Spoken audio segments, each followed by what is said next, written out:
हरे कृष्णा, राधे राधे। आइए। हरे रामा, रामा राम हरे हरे, हरे कृष्णा, कृष्णा कृष्ण हरे हरे। हरे कृष्णा, राधे राधे।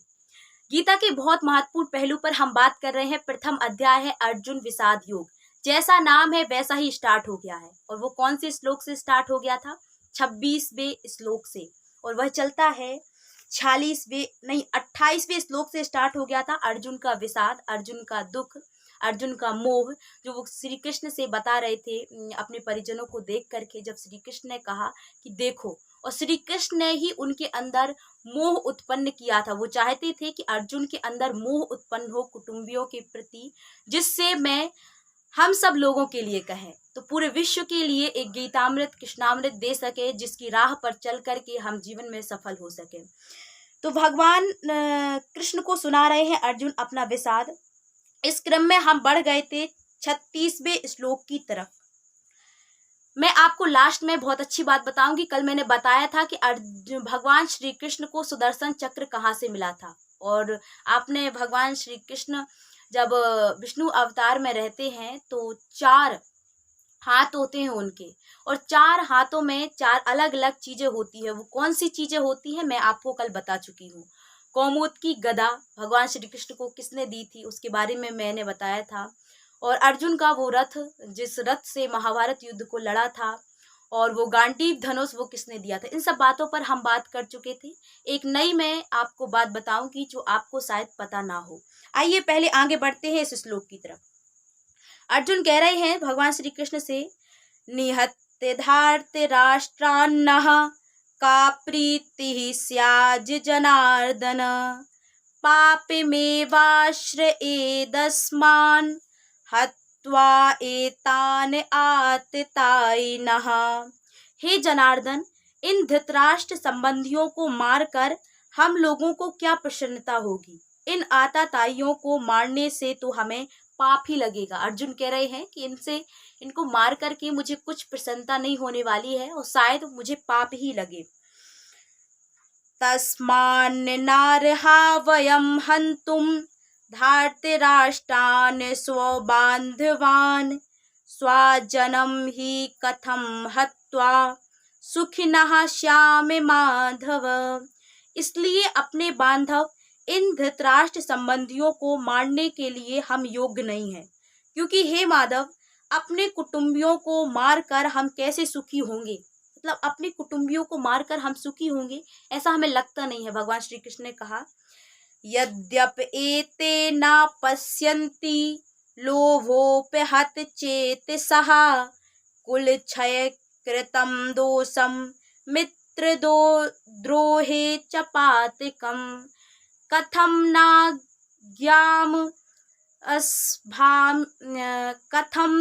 ज्ञामस्माभिः पापादस्मान् निवर्तितुं, कुल क्षय कृतं दोषं प्रपश्यद भीर जनार्दना।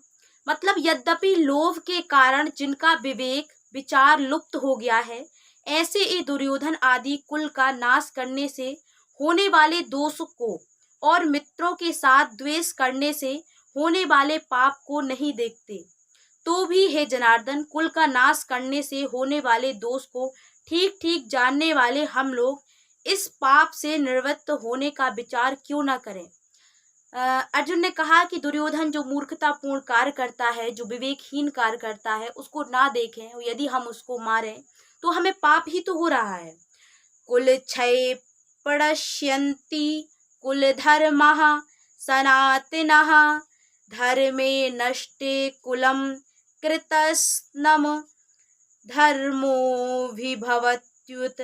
कुल का क्षय होने पर सदा से चलते आए कुल धर्म नष्ट हो जाते हैं। अब यहाँ से बहुत ग्रेट बात बता रहे हैं। कह रहे हैं कि यदि कुल का क्षय हो जाए तो कुल धर्म क्या है, नष्ट हो जाते हैं। और यदि धर्म का नाश होने पर बचे हुए संपूर्ण कुल को अधर्म दबा लेता है। कहने का मतलब यह है कि यदि दुर्योधन को ना मारा जाए तो क्या है, अधर्म बढ़ जाएगा, अधर्म बढ़ेगा तो कुल का नाश स्वाभाविक है। यदि मार दिया जाए, यदि कुल का नाश हो जाए तो कुल के धर्मों का नाश हो जाता है। क्योंकि यदि दुर्योधन को मारेंगे, हम दुर्योधन से युद्ध करेंगे तो हमें भीष्म पितामह, गुरु द्रोणाचार्य जी और कितने लोगों को, कृपाचार्य जी, कितने लोगों को मानना पड़ेगा, जो उस समय पर महानतम की एक प्रतिमूर्ति थे, धर्म की प्रतिमूर्ति थे, राष्ट्र प्रेम की प्रतिमूर्ति थे। और ऐसे लोगों को मार करके क्या है, धर्म नष्ट होगा। इस प्रकार से अर्जुन ने कहा, अधर्माभिभवात् कृष्ण प्रदुष्यन्ति कुल स्त्रियः स्त्रीषु दुष्टासु वसर्णे जायते वर्ण संकिरः। और देखिए, हे कृष्ण, अधर्म के अधिक बढ़ जाने से कुल की स्त्रियां दूषित हो जाती हैं। क्या है, यदि जीवन में, हमारे घर परिवार में यदि अधर्म बढ़ जाए तो सबसे ज्यादा इफेक्ट पड़ता है स्त्रियों पे, स्त्रियां दूषित हो जाती हैं। दूषित का मतलब है कि किसी अन्य पुरुष से संबंध स्थापित करना। तो यदि स्त्रियां दूषित हो जाएं तो फिर उससे क्या होता है, अर्जुन कह रहे हैं, और हे वसर्णे, स्त्रियों के दूषित होने पर वर्ण संकर पैदा हो जाते हैं। जैसे किसी स्त्री का, हमारे कुल में एक स्त्री है, वो विवाहित होकर के आई है और किसी अन्य पुरुष से उसका संबंध हो गया तो वो बच्चा जो पैदा होगा वो वर्ण संकर कहलाता है। तो वर्ण संकरता पैदा हो जाती है।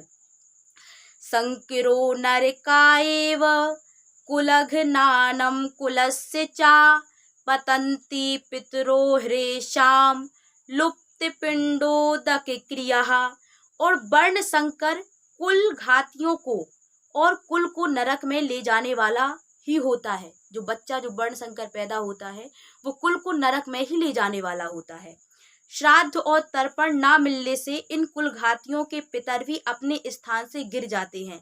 मतलब यदि पितरों को श्राद्ध और तर्पण ना दिया जाए तो पितर भी अपने स्थान से गिर जाते हैं और फिर वो जितने लोग बचे होते हैं उन लोगों को क्या है, परेशान करने लगते हैं। आपने कई बार सुना हो कि जब स्त्रियों को बच्चा नहीं होता, मतलब उनके अंदर बांझपन आ जाता है, वो कहा जाता है कि वो पितृ दोष के कारण ही हो जाता है। मतलब पितर दोष के कारण, कि आप पितरों को यदि श्राद्ध ना दे पाए, तर्पण ना दे पाए, आपके पितर रुष्ट हो गए तो उन कारण से स्त्रियों में बांझपन आ जाता है और अपने स्थान से गिर जाती है। अब यहाँ तक हमने बात की 42वें श्लोक तक, 36, 37, 38, 39, 40, 41, 42। कल बात करते हैं 43 श्लोक से। और मैं आपको एक खास बात बताने वाली थी। देखिए मैं क्या बताने वाली थी कि आपने नाम सुना होगा, अर्जुन के शंख का नाम था देवदत्त और भीम के पास एक खास गदा थी। वो गदा उनको कहाँ से मिली थी? तो मैंने कल बताया था कि खांडव वन से अर्जुन को रथ वगैरह, सुदर्शन चक्र श्री कृष्ण को ये सब प्राप्त हुए थे।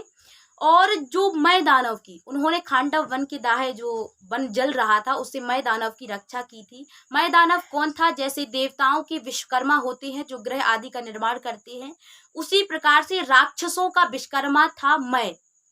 जब अर्जुन ने उसको बचा लिया, कृष्ण भगवान से उसे जीवन दान दिलवा दिया, तो अर्जुन से कहा था मैंने कि मैं आपको कुछ देना चाहता हूँ। तब अर्जुन ने कहा कि क्या तुम मुझे अब मेरे द्वारा जो बचाए हुए, मैंने जो आपके ऊपर दया की है, उसका कुछ उपहार देना चाहती हूँ, तो मैं तुमसे नहीं ले सकता।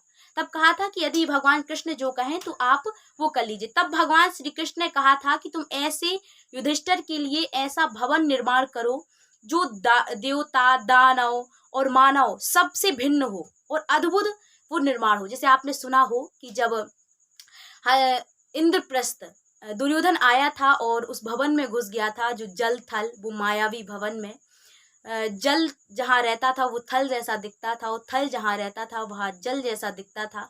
जब घुस गया था वो जल में गिर गया था, तब द्रौपदी हंसने लगी थी, आपने सुना ही होगा। लेकिन वो मायावी भवन नहीं था, उस मय दानव ने बनाई थी युधिष्ठिर के लिए वो सभा थी। और कहते हैं उसमें 8000 किंकर, मय दानव ने 8000 किंकर राक्षस रखे हुए थे उसके पहरे के लिए। उस सभा को उठाया जा सकता था, मतलब कहीं भी स्थापित किया जा सकता था, ऐसी अद्भुत सभा थी वो, जिसमें युधिष्ठिर सभा करते थे और नारद जी का भी आगमन हुआ था। तो वो कोई मायावी भवन नहीं था, आखिर युधिष्ठिर की सभा थी, आपको पता होना चाहिए।